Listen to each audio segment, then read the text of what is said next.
Ladies and gentlemen, now after a couple of hours of getting absolutely wrecked live and testing out lots of different characters and strategies, we managed to get #1 on the brand new Season 4 Guild Boss.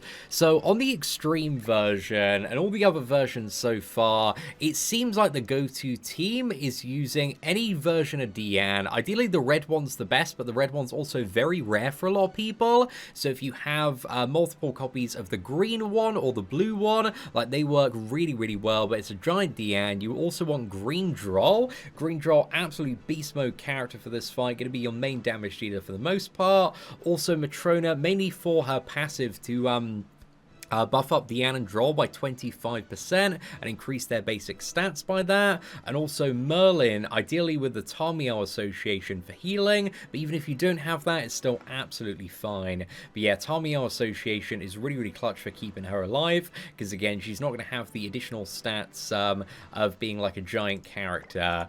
So one of the really annoying things and questions that many of you might have is like, why aren't you using like archangels, demons, humans, and you can't use any of those 3 races on this fight. So the boss himself deals 800% more damage to human characters. The Dark Sword deals 800% more damage to archangels, and the Light Sword deals 800% more damage to demons, but also the swords take minus 800% damage from demons and archangels as well. So yeah, there's a lot of restrictions on what you can and can't use in this fight, man. But turn 1, it seems like the go-to play is you want to rush Drole's ult, so we're going to fire that off and also go for the single target, I think left-hand side as well here. And again, like Green Drole is a character like everybody should build out, at least in my opinion, and hopefully get a little bit lucky and get him from Part 2 SSR tickets. I think even if you don't have Green Drole, as a bit more of a budget option, the blue version could work for this fight. I don't see any reason why he couldn't, if I'm being honest, man. So yeah, blue could, I think, work out fine as well. But green, you just have a little bit more damage on with his additional cards. So yeah, we fire off Drole's ulti here, and then we go for, I think, the Matrona cleave. Actually, let's go for the Diane cleave first. Again, Diane's nice because she gives all giants like 40% more damage, so it really helps out with bonus points on Drole's ult. But again, even if you don't have her, man, it really doesn't matter too much. You can still get away with the blue and green version and get a really nice score to get you over 6,000 across all difficulties.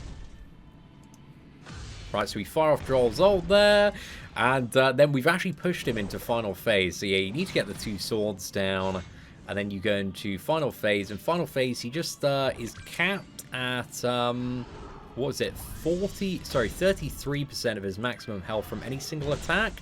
So yeah, it might take a couple of turns to get down here. To be fair, I think this is actually going to be a really good run. Depends on the damage we take next turn, though.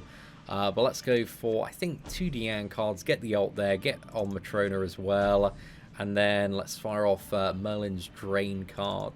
One thing on this fight is you can't use any healing or recovery skills. Like, they're all disabled. And if you use any character with a buff, then that character gets frozen for 4 turns, and then if that freeze is shattered, deals 800% damage. So yeah, like, it's so restricted in terms of what you can run here, but it seems like Giants is like a really solid go-to team. I think moving forward, is it going to stay as the best team? Very unsure, you know, it may not, but it's like a really good team for, like, to easily get you above that 6k points required to get all of the milestone rewards at the moment. So yeah, moving forward when this comes on global, again, there might be some updated strategies to talk about when we do have the release of that. But I think here, let's go for the Matrona Slam. Let's go for this. Chuck off, I think, a Drole card as well, just to make sure we got enough damage. Actually, we'll use the Drole card last here. Just trying to think how much he's got left. 140. Yeah, okay, let's go Matrona Slam, this, Diane's ult, and this, I think. I think it's going to be enough to kill, but I just want to make sure the Drole card finishes off, because Matrona, final phase, him being green and putting out the stance, dude, really doesn't deal too much damage. But let's have a look here. So yeah, let's see the overall score. Again, that was a pretty quick and easy run. Like, once you get into the swing of this boss, it really isn't too bad. And dude, that is a new high score for me, man. 4,362, yeah. That certainly worked out very, very well. But yeah, that gives you a little bit of a feeler for the boss, but I'll also show you the lower difficulties as well, because again, that is the hardest difficulty out there. And again, don't worry if you don't have Red Wedding Diane, it's still perfectly possible to do with either the green or blue version as a little bit of a substitute. But yeah, that gets the score topped up very, very nicely there. So I'm pleasantly surprised by that. But yeah, if you go for like a giant all rush team, man, this one really isn't too bad. And hopefully you got Matrona from what is it, the banner around the release of Goddess Liz. I think she's on the giant tickets now. She comes back in a few additional banners. I think she's in that like giant 6% SSR ratio banner that should be coming in probably a few weeks on global as well.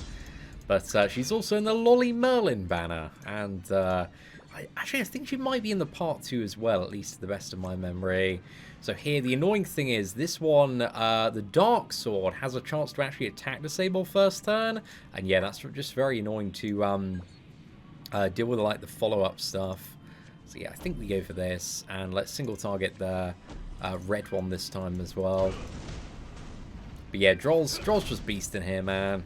Matrona like buffs him up 25%, Diane gives him 40% more damage, but they need to make the red Diana a bit more accessible, man. She's still such a rare character on both versions. So yeah, I don't think she was ever added into the giant ticket. I may be incorrect on that one, man. I don't think I've seen her in there. Right, actually, Drole, I think just straight up patience there, man. He's chilling. Fantastic. I think we go for this. Let's also just dump this card.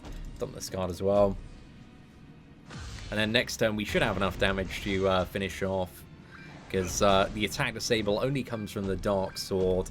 But one thing you need to be very aware of as well is his attack card is an Over Rupture card, so you can't use characters with buffs. So yeah, just something to potentially keep in mind as well. And again, like I said earlier, if you do try to buff as well, even like go through upgrade, because that's classified as a buff, it just absolutely wrecks you, man. So yeah, you just need to be super, super careful. But the hard mode version, again, the hard and easy modes like are quite straightforward to deal with. So yeah, they're not too bad at all. But again, global players, don't be in any rush to like build out a full team or characters for these fights. Okay, that was pretty good, dude. We got almost 2-5 there. That was a very, very nice time.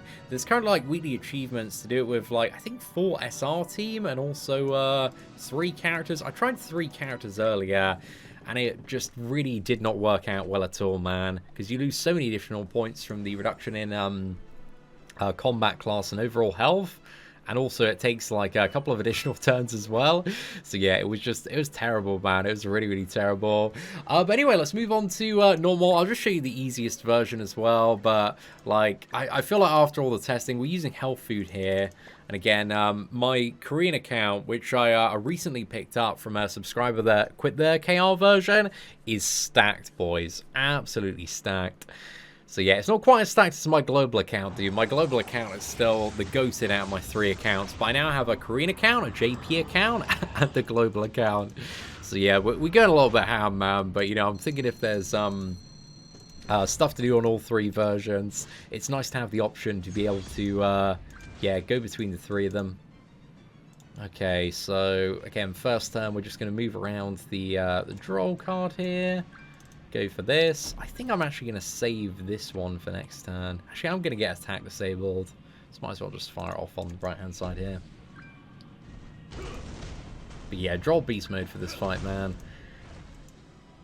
I think I don't see any reason why the blue one wouldn't work. I think the blue one should be absolutely fine. It's not going to be as good in the final phase, and again, he doesn't have like as much damage generally speaking. And you want to avoid using his taunt, but he could be a good alternative if you don't have the green one built out, or like just a viable alternative, which is something you may need. So let's just move. I think we move the Matrona card and just go for this, because then we can ult next turn. Get a little bit of damage there, should be good. Nice, man. We got 80 points for Drolle's ult, killing both of the swords. And then I think we just go for, I I think he's damage capped here at like 33% of his max health. Yeah, so you can't take that from hit. So I'm just gonna need at least 3 cards to kill. So I think we gave Merlin Drain, and then this card, and like a Diane card just to finish off. I just want to see if I can, like, squeeze a few more points out. I swear I've beaten, like, every one of my runs that I did on stream, dude. It's going really, really well. I'm not too sure if we can get a higher score on normal. I think I was at 1303. So let's see where this leaves us on the normal version. But hey, dude, we got a solid increase there as well. Oh my god, dude, that was really, really nice. We got a new high score on every single run through. I think we did get a little bit lucky there overall, man. So this has actually brought me to a new high score of 8,226. So yeah, that's a pretty good time, man. We had some insane runs on video today, and all 3 of them back to back. So if you did enjoy today's look at the Season 4 Guild Boss, please do smash that like button. That'd be greatly appreciated. But aside from that, thank you all very much for watching. Take care, and I hope that you have an absolutely fantastic day. You are not subscribed to the whale sin of spending? Who decided that? Subscribe now, or enjoy the bitter taste of regret.